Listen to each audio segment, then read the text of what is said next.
This is the story of a toucan who lived in the green, rainy forests of Costa Rica. She was full of life, with bright feathers and a colorful beak that made her shine. Her beak wasn't just pretty. It helped her eat, stay safe, and talk to other birds. But one day, something terrible happened. A cruel act broke her beautiful beak. For most birds, that would be the end. But for her, it was just the beginning. It all began on a warm summer afternoon in a quiet countryside village. A farmer was busy with his daily work when he noticed a group of loud kids running through his fields. Their laughter and shouting didn't seem normal. They were too wild, too careless. The farmer felt uneasy. Worried they might be messing around or damaging his crops, he quickly stepped outside to stop them. But as soon as the kids saw him, they ran in different directions and disappeared into the trees. The farmer stood still, confused. Everything looked fine. The plants weren't broken. Nothing seemed out of place. He turned to head back inside, but then he heard a soft sound coming from a nearby bush. It was a quiet rustle, almost like something was moving.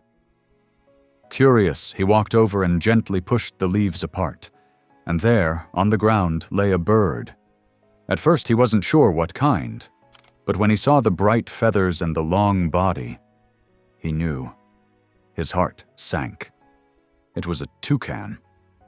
But something was very wrong. The top part of her big, colorful beak was missing. It looked like it had been ripped off. She wasn't moving. She looked hurt and weak. Without thinking twice, the farmer took off his shirt, wrapped her carefully in it, and carried her back to his home, hoping he wasn't too late. As soon as he stepped through the door, the farmer called out for his wife. She rushed over and gasped when she saw the toucan. Gently, she knelt beside the bird, tears filling her eyes. The toucan looked weak and scared, but she was still breathing. Her beautiful beak was badly broken, but the rest of her body didn't seem hurt. That gave them a little bit of hope. The farmer knew he couldn't handle this alone. He quickly ran into the village and told his neighbors what had happened. Word spread fast. Soon, people began arriving at his home with blankets, fruit, and anything they thought could help. When they asked how this happened, the farmer explained about the group of kids he had seen earlier. Everyone was shocked and heartbroken. The toucan had clearly been attacked, and now she had become more than just a bird. She was a symbol for the village. They gave her a name, Ponce. But giving her a name wasn't enough. Ponce needed real help.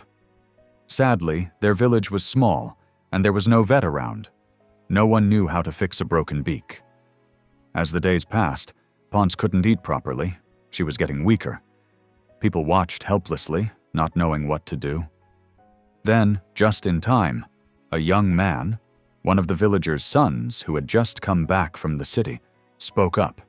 He said he knew a vet in the city who might be able to help Ponce.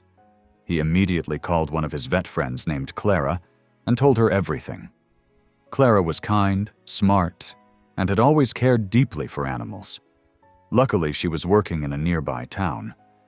When she heard about the injured toucan, she didn't wait a second. "I'm coming right now," she said. Clara quickly packed her vet bag, grabbed her car keys, and hit the road. The drive to the village took 2 hours, but to Clara, it felt even longer. She kept thinking about the bird and hoping it wasn't as bad as it sounded. But when she finally arrived and saw Ponce lying still, her heart dropped.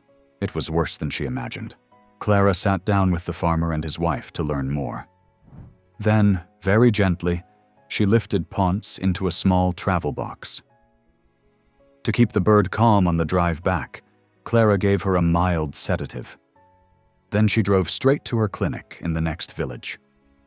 During the ride, Clara felt a mix of sadness and anger. How could someone do this to such a beautiful, helpless creature? And how could she make sure it never happened again? As soon as they reached the clinic, Clara got to work. She cleaned Ponce's wounds and gave her medicine. But she didn't stop there. She and her team took photos, shared Ponce's story online, and asked for help. The story of the injured toucan spread quickly.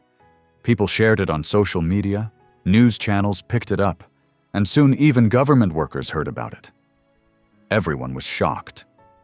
An investigation started right away. The kids who had hurt the bird were found, and legal action was taken. It didn't take away the pain, but it showed the world that hurting animals has consequences. For once, justice was served. But Clara knew that justice alone wasn't enough. The toucan, who everyone called Ponce, still had no beak. She couldn't eat, stay safe, or even talk to other birds. Clara spent days doing research. Then she remembered something she had read about, using 3D printing to help animals. That gave her an idea, and a little bit of hope. She found out that with the right people and tools, they might be able to make a new beak for Ponce. It was possible, but expensive. That's when the village stepped up again. People gave what they could. They held events, shared Ponce's story, and raised enough money to try. Ponce was given a new name, Beatrix, a name that meant strength, healing, and a brand new start. Clara reached out to 3D Systems, a company known for using smart machines to create special tools and parts. She told them all about Beatrix, the injured toucan who had lost her beak. The team at 3D Systems didn't even think twice. They agreed to help. And just like that, the project began. Clara teamed up with Zoo Avenue Animal Rescue Center, a group of kind people who care for wild animals. They also brought in dentists, tech experts, and designers. First, they scanned what was left of Beatrix's broken beak to make a digital copy. Then, using a special computer program called GeoMagic Freeform, they began designing a new beak that would fit her perfectly. It had to be just the right size and shape, strong but light. It wasn't easy, and it took time. But finally, they made a design that looked very close to her real beak. Next came the printing. The team used a method called selective laser sintering to create the beak from a special plastic. It was strong, safe, and light, perfect for a bird like Beatrix. Before putting it on, they tested everything. They checked how it fit, how strong it was, and whether she could move it properly. When everything was ready, they gently attached the beak to Beatrix. The result was amazing. Her new beak was soft white and looked a little different. But it worked wonderfully. For the first time in weeks, Beatrix could eat by herself. She could clean her feathers, play with other birds, and lift her head with pride. But the best moment came a few days later, when she sang. It was the first time anyone had heard her sing since the attack. Her song was soft and full of joy. It echoed through the trees like a sign of hope. It wasn't just a sound. It was proof she was healing, not only on the outside but on the inside, too. Beatrix's story didn't stay quiet. People all over the world saw her photos and videos. They were touched by how many people came together to help one small bird. Beatrix became a symbol of kindness, strength, and second chances. Today, Beatrix lives safely at the rescue center. She gets regular checkups, special food, and lots of love. Her 3D printed beak is still strong, and she's now a local hero.